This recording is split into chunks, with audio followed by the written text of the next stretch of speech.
Okay, right, so we're sat in a Range Rover Evoque, and I actually personally own a Range Rover Velar, so I wanted to do a little bit of a comparison, sort of a side-by-side of the two cars and which one you prefer, because I feel like some people are going to be choosing between the Evoque and the Velar, and to see if the Evoque will be big enough for them, or if the Velar is really going to be the one to go for.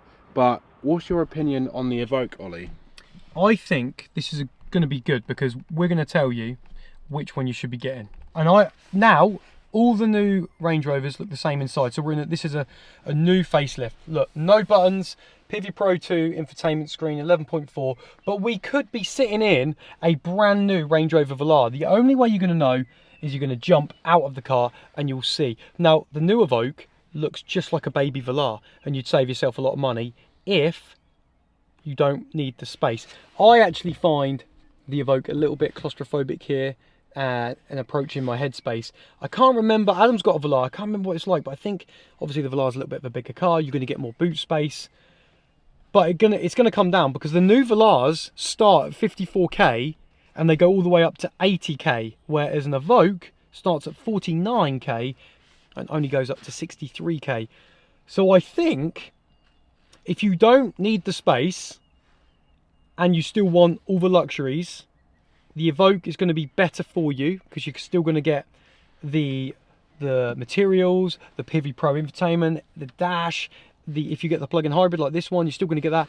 But if you really do need the space, then the Velar is going to be the one for you. That is what it's down to. It's just down to the space because both cars are pretty cool. What are you saying, Adam?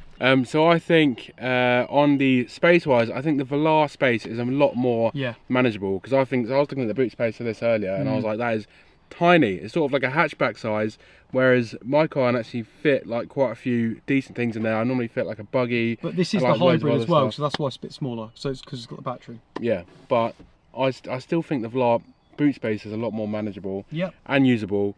In the back, I don't think there's loads in it, to be fair, in the back space, because the Velar is, I mean, it's probably a little bit bigger, and it feels a little bit bigger, so the windows are a bit bigger. But other than that, I don't think there's loads difference in the back.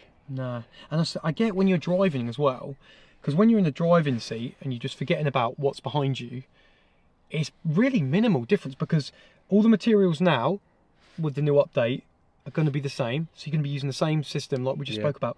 So really, and you could probably argue that the Evoque would be a bit more fun to drive because of its proportions. It's going to be a little bit more agile. Again, with the Velar, if you spec the air suspension, which the Evoque does not have that option, it's the only range it doesn't. If you spec the air suspension, yeah, it's going to be more comfortable. But it is down to these tiny minor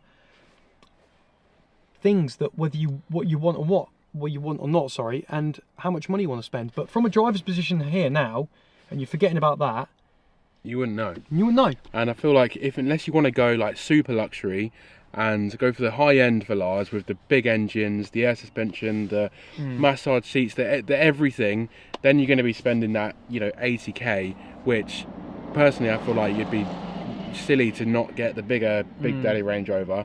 But if you don't want a big car that's as big as like a Range Rover Sport, the Velar is going to be the one for you.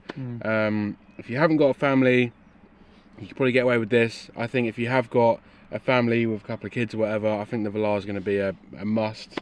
So yeah, that's our verdict.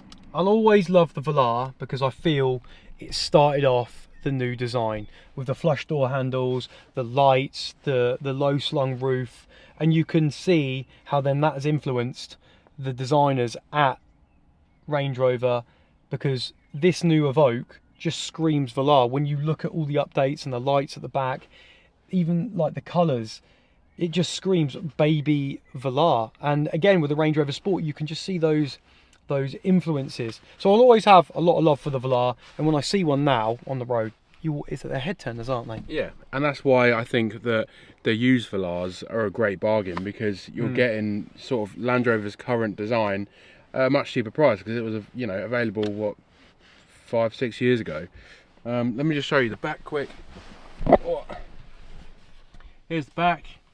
Got Ollie's fake Louis Vuitton in there. Hey. And I don't know. It doesn't look very big from here, to be honest. I'm actually struggling to you know, get any of it on screen, but that gives you an idea anyway. But we have got a full review on this Evoque anyway, which we'll put a little video tag on top, so do that. Right, I reckon we should just choose what we would have, Adam. So okay, you go first. What one are you gonna take? Okay, Velar. You? Oh, and money's not, thing is money no option? That's what I Yeah. need to know. Money. Well, I'll have a Velar then. I'll have a Velar. I said I'll have a Velar, but what we really want to know is what you would take. Let us know in the comments. Let us know in the comments. Don't forget to get subbed. We've got so many videos coming out, Yeah. and we just want to bring you the best content. So thanks for watching. See you on the next one. Get sub. He's doing an arm thing. It's the Get Sub Car Chat TV pump. Get subbed.